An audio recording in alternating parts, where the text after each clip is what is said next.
Assalamualaikum warahmatullahi wabarakatuh. Hai semuanya, perkenalkan saya Najwa Fahira, mahasiswi semester 4 Fakultas Kedokteran Universitas Islam Sultan Agung.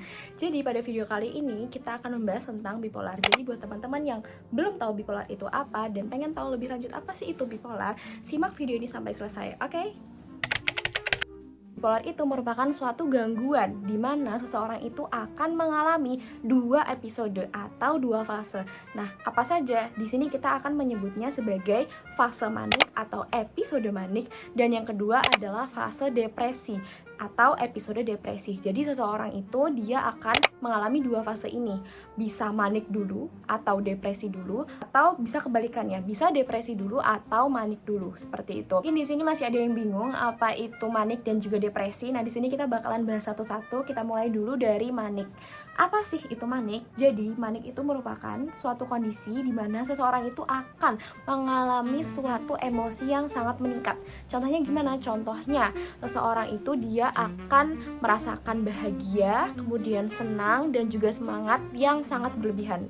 Nah, kebalikannya nih, kalau misalkan depresi, maka seseorang itu akan mengalami kesedihan yang sangat mendalam, kemudian juga tidak termotivasi, dan juga merasa sangat terpuruk. Itu adalah dua episode atau dua fase yang akan dialami oleh seseorang yang mengalami gangguan bipolar gitu. Jadi jangan bingung lagi ya, apa itu manik dan juga apa itu depresi. Nah, kira-kira kenapa ya bipolar itu bisa terjadi? Sebetulnya bipolar ini juga masih belum diketahui nih apa itu penyebabnya. Nah, tapi beberapa ilmuwan dan juga peneliti menyebutkan bahwa ada beberapa faktor yang mempengaruhi seseorang itu mengalami gangguan bipolar.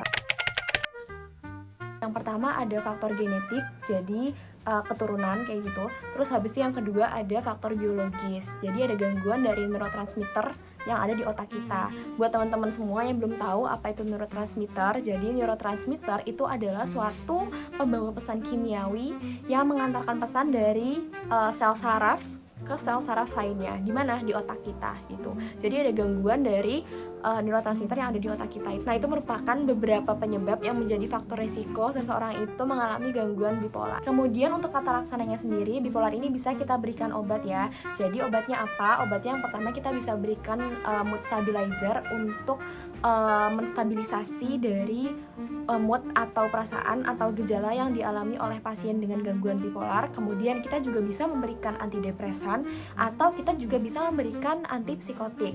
Nah, yang selanjutnya kita bisa memberikan psikoterapi kepada pasien dengan gangguan bipolar. Nah, kemudian juga kita bisa mengedukasi pasien untuk bisa memanajemen stresnya, kemudian juga mengatur gaya hidup dan pola hidupnya.